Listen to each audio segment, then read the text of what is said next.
Bro. Oi, Lihat deh. Nih, gue baru nemu banget ada banyak banget tau sekarang tuh kayak obat-obatan herbal yang bisa ngobatin kanker. oh ya? Iya. Dan pasti itu lebih alami ya nggak sih? Dan pasti lebih sehat. Bener juga sih ya, itu kan obat herbal ya dari tumbuh-tumbuhan ya. Nah, bener banget. Daripada obat medis kan bisa nyebabin banyak efek samping ke ginjal dan lain-lainnya. Maka dari itu. Tunggu.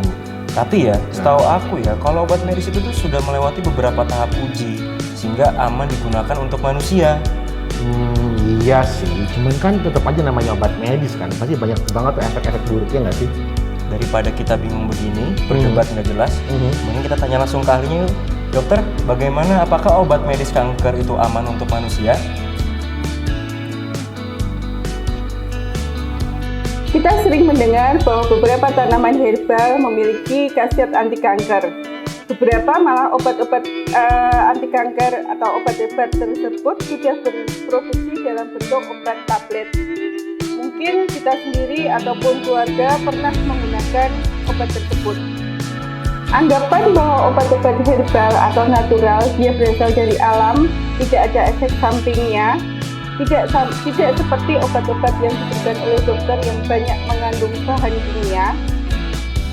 Mungkin Anda lebih memilih mengkonsumsi obat herbal karena sifatnya yang berasal dari alam, tidak mengandung bahan kimia, tidak seperti obat-obat yang dari dokter yang lebih banyak mengandung bahan kimia. Obat yang diberikan oleh dokter yang banyak mengandung bahan kimia itu sudah melalui proses yang bertahun-tahun, mulai dari efek samping obat, dosis yang layak diberikan kepada masyarakat. Seperti yang kita lihat, pembuatan obat baru harus melalui tahapan yang panjang dan rumit demi memastikan keamanan dan kegunaannya. Tahapan-tahapan ini tidak dilalui oleh obat-obat herbal yang beredar di masyarakat. Itulah mengapa beberapa obat ini tidak terdaftar di dalam POM maupun FDA. Lantas, apakah obat-obat herbal ini tidak berkhasiat? Belum tentu. Mungkin saja memang beberapa obat herbal ini mempunyai khasiat sebagai anti kanker. Bahkan beberapa obat-obat yang kita pakai atau dokter pakai itu memang berasal dari alam dan kemudian melalui proses yang panjang yang masuk ke dalam sebagai obat anti kanker seperti ini. Tetapi obat-obatan ini sudah terdaftar di Badan Pengawasan Obat, yang berarti obat tersebut sudah lolos dalam tahapan uji coba. Kanker merupakan penyakit yang mengerikan bagi kita semua, maka tidak heran banyak orang yang berusaha mencari bagaimana cara menyembuhkan dari penyakit kanker ini. Oh, jadi kayak gitu ya cara bikin obat. Aku juga baru tahu. Nah, ya kan? Kata aku baru tahu, Pak. Ternyata kita butuh waktu banyak banget buat bikin obat itu dari mulai awal sampai akhir bertahun-tahun, ya nggak? Aku juga penasaran gimana sih cara pembuatan obat itu. Pasti orang kan nggak sembarangan bikin ya buat obat itu ya. Benar banget. Nah, untuk itu kita bersama-sama pelajari yuk gimana cara membuat obat.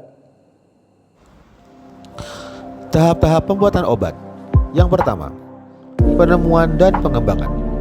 Tahap pertama pembuatan obat adalah tahap penemuan dan pengembangan atau discovery and development. Disinilah dilakukan sintesis dan screening molekul yang merupakan tahap awal dari rangkaian penemuan suatu obat. Pada tahap ini, berbagai molekul atau senyawa yang berpotensi sebagai obat disintesis, dimodifikasi, atau bahkan direkayasa untuk mendapatkan senyawa atau molekul obat yang diinginkan. Yang kedua, uji praklinik. Lanjut ke tahap 2, yaitu uji praklinik.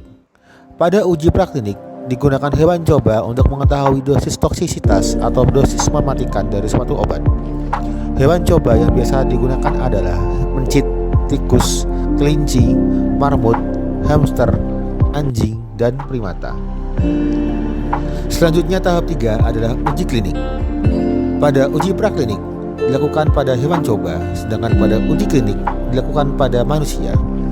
Uji klinik sendiri dibagi jadi beberapa fase, meliputi fase 1, 2, 3, dan 4. Uji klinis fase 4 dilakukan setelah obat atau alat kesehatan telah disetujui oleh FDA selama monitoring keamanan pasca pemasaran. Tahap 4 adalah review oleh Badan Regulator Keamanan. Keputusan untuk mengakui obat baru dilakukan oleh Badan Pengatur Nasional misalnya di Indonesia oleh BPOM dan di Amerika Serikat oleh FDA dan sebagainya. Setelah calon obat dapat dibuktikan berkhasiat sekurang-kurangnya sama dengan obat yang sudah ada dan menunjukkan keamanan bagi si pemakai, maka obat baru diizinkan untuk diproduksi oleh industri sebagai legal drug dan dipastikan dapat dipasarkan dengan nama dagang tertentu serta bisa diresepkan oleh dokter. Setelah obat melalui 4 tahap ini, barulah obat baru bisa dipasarkan secara luas di masyarakat. Tapi, penilaian keamanan obat tidak berhenti di situ karena masih ada monitoring keamanan obat pasca pemasaran. Setelah obat dipasarkan, masih dilakukan studi pasca pemasaran atau post-marketing surveillance yang diamati pada pasien dengan berbagai macam kondisi, berbagai macam usia, dan ras.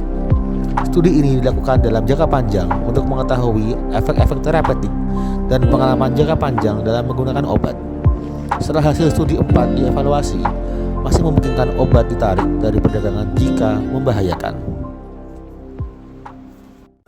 Mari bersama lawan kanker. Say yes ke pengobatan medis.